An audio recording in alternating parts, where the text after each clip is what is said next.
Gentlemen, welcome back to another episode of Man to Man here on the 360 Man. I'm Jesse Behringer, and today we're diving deep into the world of finances. Over the next few weeks, we'll unpack some of life's biggest financial stages: college, dating, marriage, and retirement, discussing how we can navigate and plan for each of them. This week, we're looking at getting started in your finances when you're out of the house, independent, and on your own. Here to join me for the conversation today is Chris Pollard. He's a certified financial planner with a master's in business administration, received his bachelor's from the United States Military Academy at West Point, and has more than 14 years experience working in the world of finance. He's been a soldier, professor, advisor, and now entrepreneur and principal owner of a personal finance firm specializing in wealth management and retirement planning. Chris, I can't thank you enough for being here today. You clearly have a lot of knowledge on this topic, so I'm really excited to get into this discussion with you today. Yeah, I'm happy to be here, happy to share. I love talking finances, so rein me in if I start getting carried away, but I'm happy to share what I've learned helping a lot of people over the last decade or so. Will do. Thanks for being here. Let's get into it.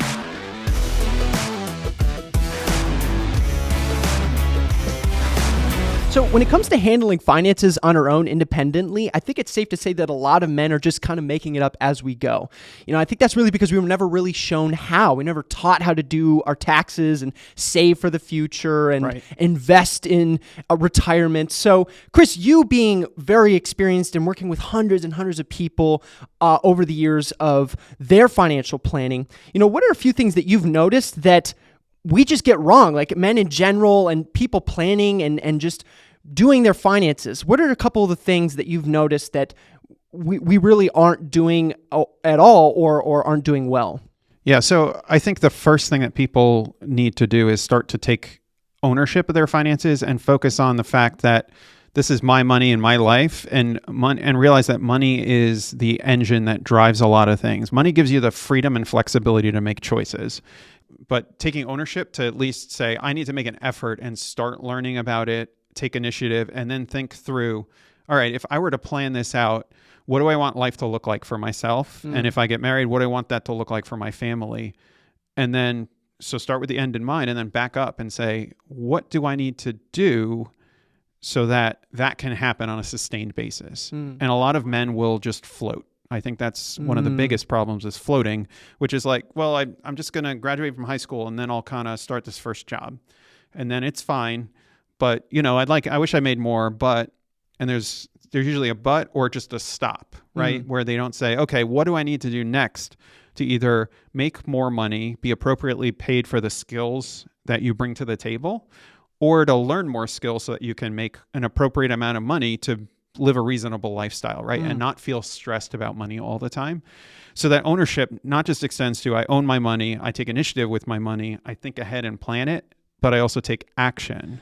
So, okay, initiative, that's something that we need to take, but what practically, what are some check marks? What are some benchmarks that I need to be looking out for to say, hey, I'm on the right track? Yeah.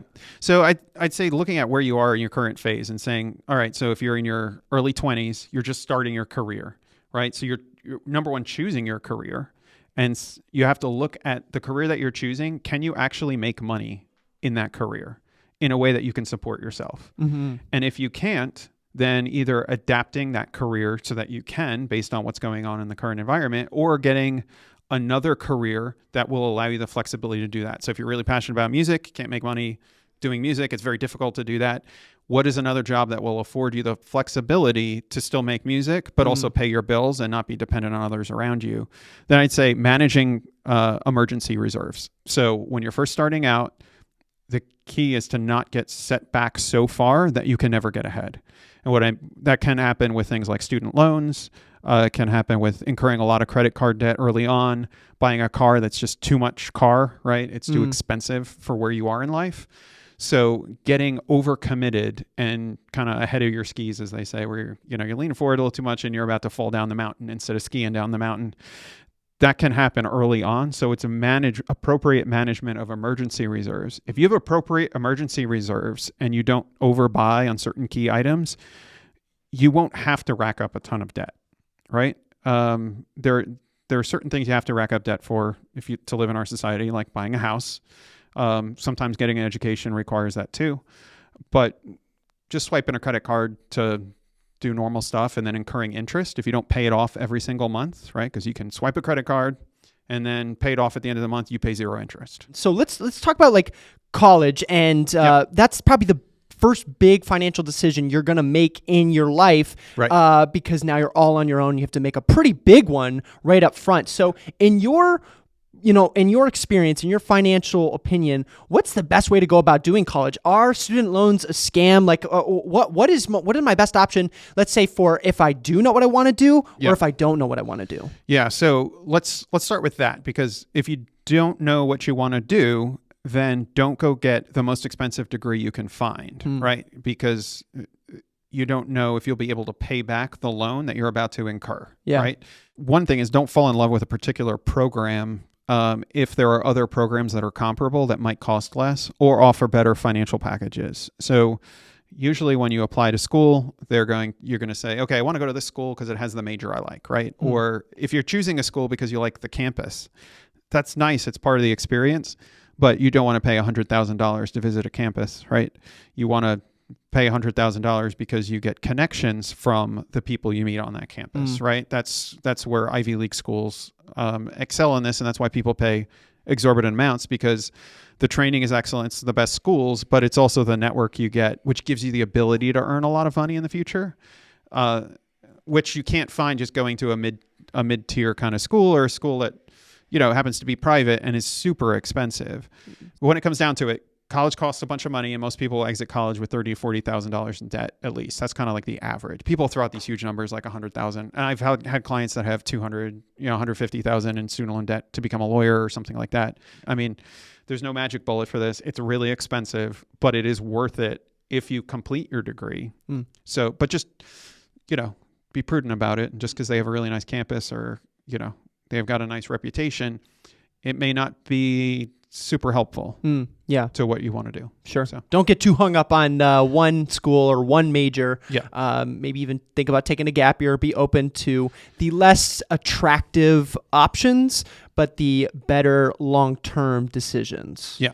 What's the purpose of a gap year? Is it to help to build up savings so that you can do it? And then during that gap year, what are you doing to keep yourself academically focused so that you can roll into school and not be like, I don't even remember how to add and subtract anymore, and it's going to just be a struggle. Like, I forgot, I hate writing, and now I got to warm up to it. Like, staying academically engaged during gap years is pretty important, because if you lose track of that momentum, a lot of people just never finish. Either they don't finish degrees, or they don't go to school, period, when they really could have. Sure. And I think a lot of people too, even an incentive for a gap year would just be, I don't know what I want to do, which could be a great decision to take a gap year or not, because you're going to make a huge financial commitment and decision right out of high school. It's pretty legitimate that you know what you're investing in for your future. Right. But what you're kind of saying there is like, don't let that be the only thing that you're doing. Is you're taking one full year just to think about what you're doing. Be productive during that time as well. You got to be productive. This is not like high school was so hard, now I got to take a breather. It's like life is going to get a lot harder than high school was. So it's good to build on where you were, not take a pause. And if you have to take a step back because other things were going on in your life, then get a community and support around you. I can't emphasize that enough. I keep saying it because a lot of folks in American culture, we're very individualistic and we focus on ourselves. You will succeed much further and go further in life if you have successful people around you helping you, than if you're just like, I'm just going to pause and I'll just float for now and then I'll get it together, or I'll try to do this on my own. The support of people is what's going to get you to a much more successful level.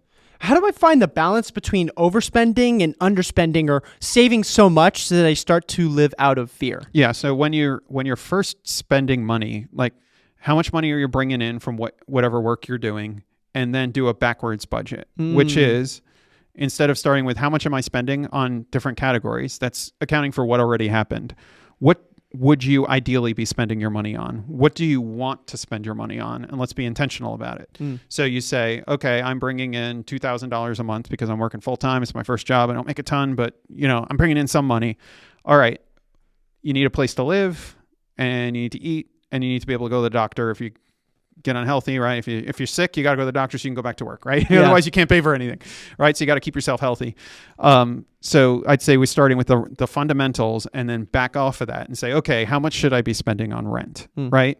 And then you say, oh, 2,000 a month is like the cost of rent in Goshen. It's like 3,000 a month. Depends on like your living arrangements, but it's expensive, right? So that might eat up your whole check. So then you got to come up with creative solutions and say, okay, I really only want to try to spend, $1,000 a month in rent so that I can have the other 1,000 to do other things like pay for food, contribute towards college if you're doing it, right? So let's start with, what do you want to be spending money on? And then track as you're spending what you actually are doing and are you meeting those targets. And I wish I could throw out a number like, oh, if you're spending more than $1,000 a month on this, you're wrong. That's not, because it lacks context. Yeah. So the context is, what does it cost to live in a way that's you'd like to live, that's reasonable, right? Some people will have, if your parents had more money, you might be like, oh, eating out all the time is normal. And a family with less money, like growing up, we didn't eat out a lot. So we weren't used to that. But other kids might, when they get out on their own, they'll be like, it's expected that I eat out because we always did it growing up. But you aren't your parents. You don't have their income. You can't do that. So you have to right size your expectations to where you are in life. Before you start judging yourself with guilt about, oh, I'm overspending. It's like, no, you're under earning for the most part when you first start. And I would say that when you're building out, like we talked about that reverse budget, right? Which is like, where should I be spending money and what's reasonable? You need to build some fun in there and just say, okay, I'm going to spend $50 a month on whatever. And maybe I won't spend it this month. And then you carry it forward to the next month and be like, oh, now I have $100. It's fun money. If you don't build fun into your budget, you're going to like blast through it like constantly. So there has to be a little bit in there within reason. And if your budget is so constrained that you cannot ever spend on fun, you need to think about a different career. So as I'm getting into college or getting ready to leave college, let's say you're in your early 20s, what benchmarks, what tangible items do I need to evaluate in my life that I should have? Okay. So you leave college, you get your first job, you get a job offer, you accept it. All right. So let's pick up from there. The first thing that you're going to want to do is open a bank account if you don't already have one, because you got to put the money somewhere. You're going to get direct deposit usually. That means they send money right into your bank account for your paycheck. And then once that money arrives there, you want to start saying, okay, now that it's here, what do I do with it? And do that backwards budget and say, okay, if you have a second bank account, I would recommend when you first start to do that fixed expenses in one account and then the flexible in the other, right? So the flexible one has a debit card tied to it. The fixed one is going to be, so let's say, let's pick a number. Let's say you're making $4,000 a month. So that'd be like around $50,000 a year of income. That's pretty nice income to start out. So if we have $4,000 a month coming into the account, and let's say rent is $1,500 a month, you can leave $1,500 a month, utilities and all that other stuff. Let's say that's $2,000. So you have $2,000 going, and that stays in your fixed account. And then you say, okay, my flexible account, I want to spend $500 a month on other things. Okay, so you're going to preload $500 a month into that other account. Then you're going to think of a baseline. When do you know you're out of money? It shouldn't be when your account hits zero, because then you'll overdraft. What I tell folks is, what in your flexible spending account, zero is when you have $100, or zero is when you have $200, right? So I'm not going to go past this X dollar amount. Right. And that way you have enough room for rounding error. Because sometimes you're going to be like, I have to get gas and it was $35 instead of $30. I only had 30 left. Like, let's not create stupid scenarios for ourselves that are like unmanageable. So you got to have a little buffer room in there, and you're going to have one buffer for your flexible account. It's going to be smaller. Usually there's less money in the flexible spending account. And then your fixed spending account, we usually have that buffer be your largest bill. So whatever your largest bill that goes out once a month, always have that in your fixed account as zero. And that way you won't ever bounce a rent check. So if rent is $1,500 equals zero in your fixed spending account. Right. So that way it automatically happens.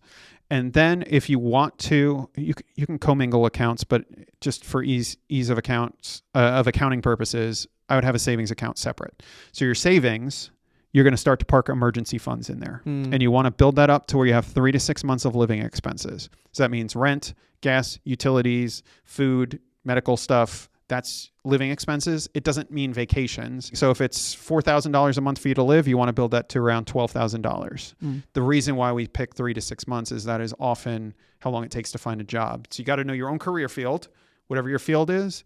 If it's very easy to find a job quickly, you can have a smaller emergency fund. If it takes a long time to have a job, to find a new job, either based on what's going on economically, what employment situation is in your county, your skill set, then you might go to 6 months. If you're self-employed, sometimes 9 to 12 months. It depends. Some people do multiple accounts. Like they'll do 12 different ones and break it up. That gets a little crazy for me.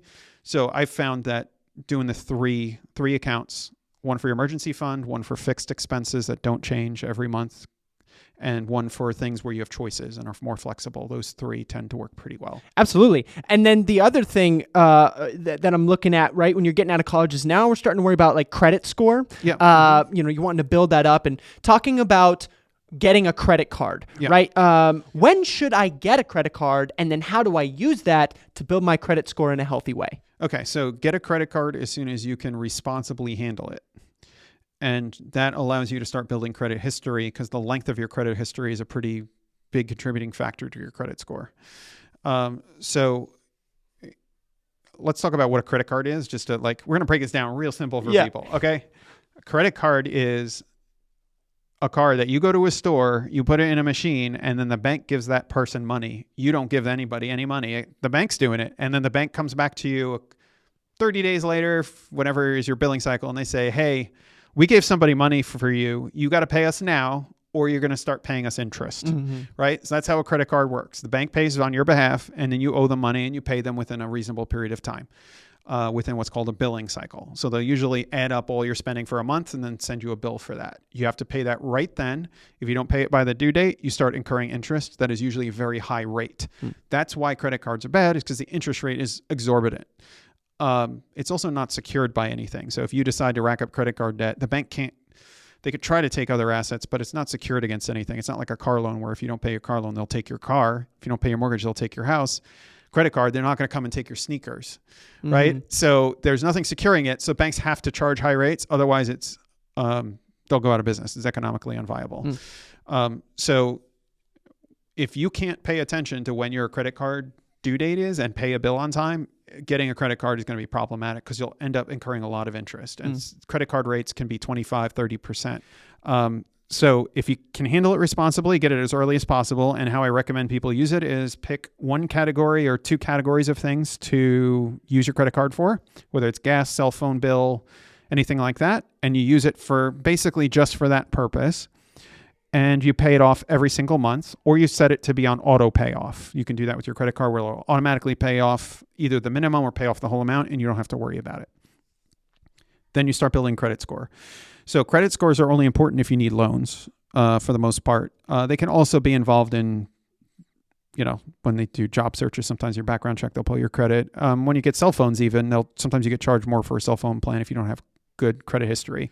So establishing it can be important to get other things at a more affordable cost. And also when you do go to get a home or a car, if you show them that you know how to responsibly handle money, you can get a lower interest rate, right? That's the importance of a credit score. It doesn't really tell you your financial health. It tells institutions how likely are you to not pay them back. Yeah. So me personally, and the way I have it set up for my credit card and my spending is I'll only use my credit card when I know I can immediately pay it from my checking account, right? And sort of immediately take it from the account that can pay for it.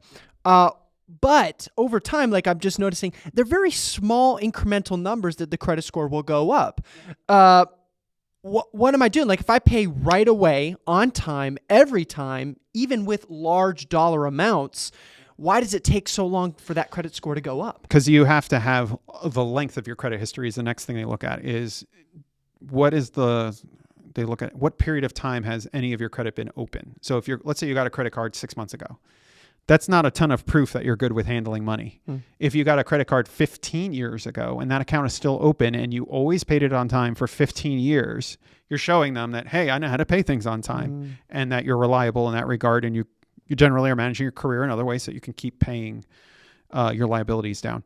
So the length is really what's going to increase your credit score. Once you hit certain lengths of time, you'll start to see it go up. So you're showing that over time that you're using it appropriately.